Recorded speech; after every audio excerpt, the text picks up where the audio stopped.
Hello and welcome to Downtime Recap. My name is Alan. Today we're going to be summing up some of the gaming news and other interesting news that we found on our Discord and other places that we find interesting and we wanted to share with you in the world. Not only that, we're also going to be hypothetically talking a little bit about events in the future and stuff like that. But yeah, without further ado, you probably also noticed that we also took a week off because we needed to get some things done. And we did them. And you'll never know what they are, but they're pretty damn cool. And you'll probably see them in the future. But without further ado, again, welcome to Downtime Recap. That's good enough. All right, so going into the first actual kind of... Alex hates it when this is his first piece of news. You're goddamn right. Judging by games that might want to actually get a sequel in the future, we've been looking a little bit at the change.org petition that was run by Jeff Ross, the director of Days Gone. Days Gone, if you don't know, was a really cool game where you play these biker gang people in a post-apocalyptic world with a lot of good intrigue and storyline and a lot of rebuilding the future and taking over your own little, community with a whole bunch of, zombie Madden kind of baddies around. As such, Jeff Ross and the other team members actually submitted to Sony that they wanted to make a sequel, and they were post-hastily turned down, which is weird for us. But without further ado on that part, we just talked a little bit about it, and now he started a change.org petition, which has received around 25,000 signatures, which he tweeted about on April 17th, and it seems that there might be a sequel in the future. Then again, game companies doing something that's sensible isn't really something that we've seen a lot of, ever. So good luck to the Days Gone crew in trying to get their sequel made. Now, producer Chris Wilson from Grinding Gear Games, which is the studio behind Path of Exile, recently helped, push the big update that came around last week. But then again, some people were pretty upset because the game kept throwing people off and people weren't being let onto the servers fast enough. Then we also noticed something that Eurogamer also noticed, because we have a few friends that do play Path of Exile. Bamse, I'm looking at you. And then we noticed the fact that the streamers weren't having any problems whatsoever.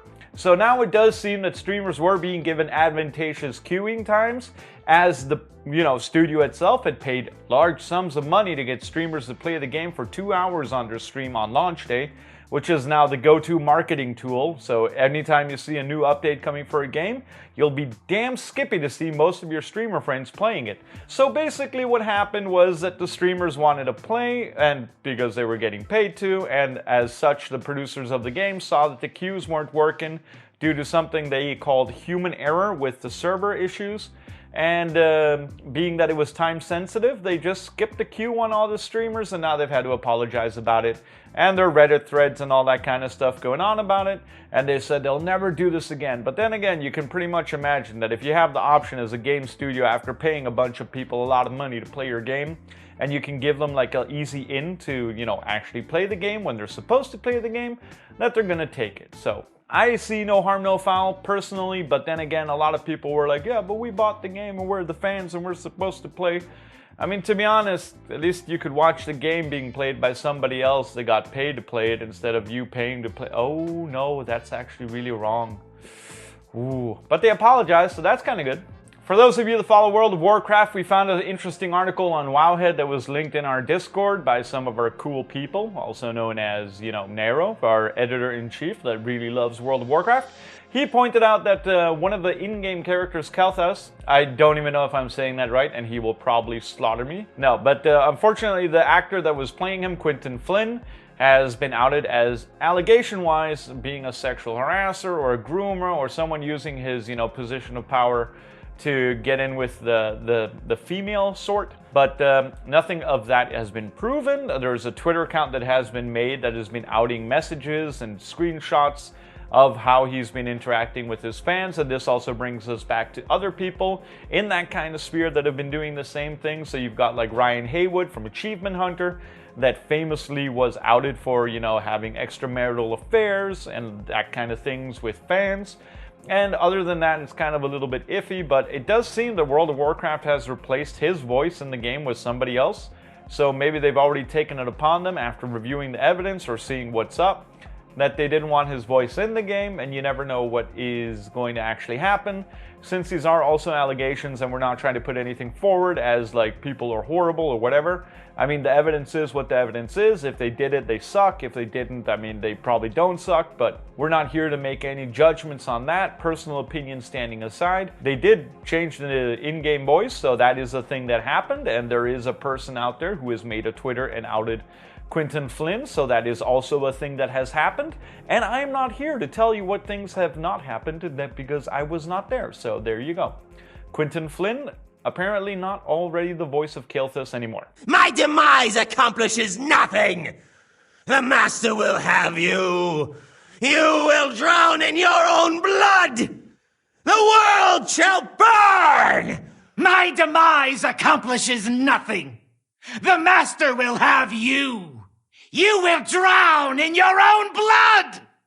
The world shall burn! Alright, so for those of you that love video game trailers and like when video game trailers get it right, I'm not going to be pointing out any like Battlefield 6 stuff or GTA 6 stuff because that's still a little bit of a while away. But I do want to point out that on April 13th, due to our week off, we did miss one trailer that was actually very well made. Subnautica Below Zero is a game about exploration, water, it had a story to it, it was really cool, and now they're coming out with their sequel, which is really awesome.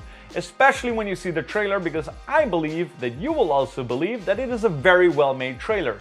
Not only is the music wonderful, but also the humor inside of it was absolutely perfect. And for that, we get to skip forward to about like the 40-second mark, and then I do believe that you should watch the trailer. It's going to be in our description below, as are all our sources. So go check that out if you want to have a good time. And I do believe my beautiful editor Alex is going to be putting in a clip that I just think is going to make you want to watch it. So here you go. My dreams are all I ever needed. She told me what I'd see.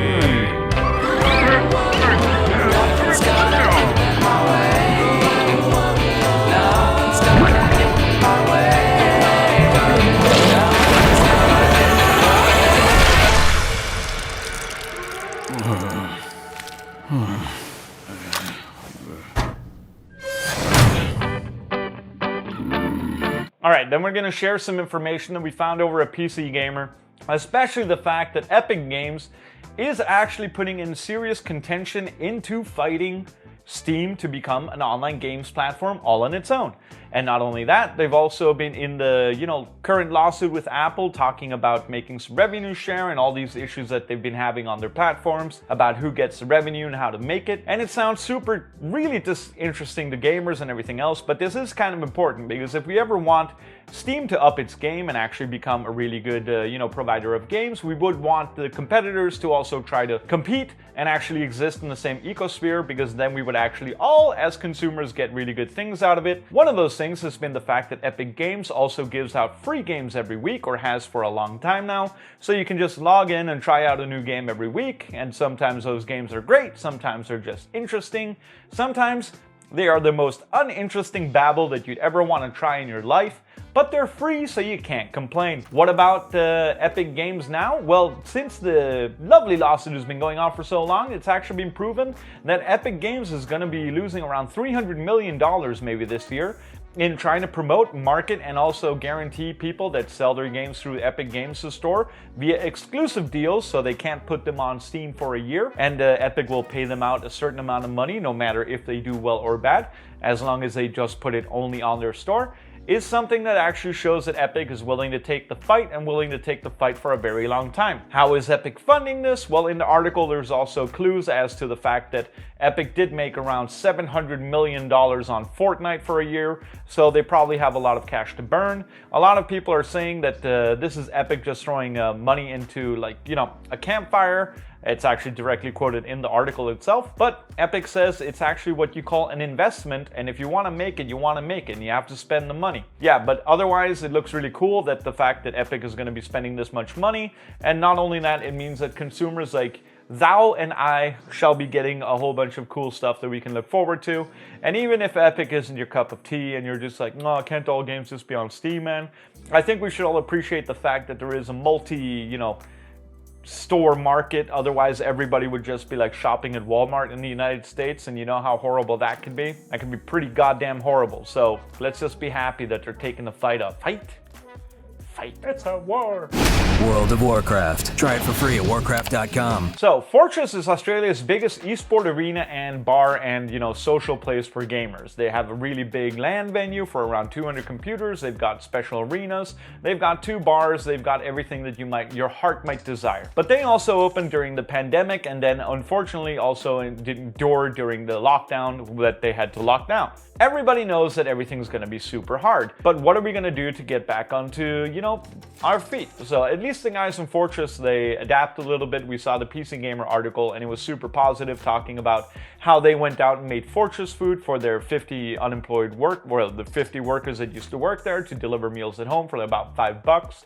They saw their beer was going, bad, so they gave them free beer to all the meals, and that was kind of super cool. And then we have KAPPA Bar, Sweden's biggest esports bar franchise, which is also struggling, even actually to the point where they paid for an article in a newspaper to talk to the Prime Minister directly, telling him, hey man, where the hell is our COVID help? We're kind of suffering here, which is not great, but I mean, at least it seems that they're doing okay. So now we're just waiting to hear when everyone can open up again, but net cafes and other people, esports centers, everything else, nothing. All our bars, restaurants closed. So we're just hoping to see that everything is going to be changing a little bit, but at least we're trying to stay positive in the future. At least the guys in Fortress in Australia got things like going for them.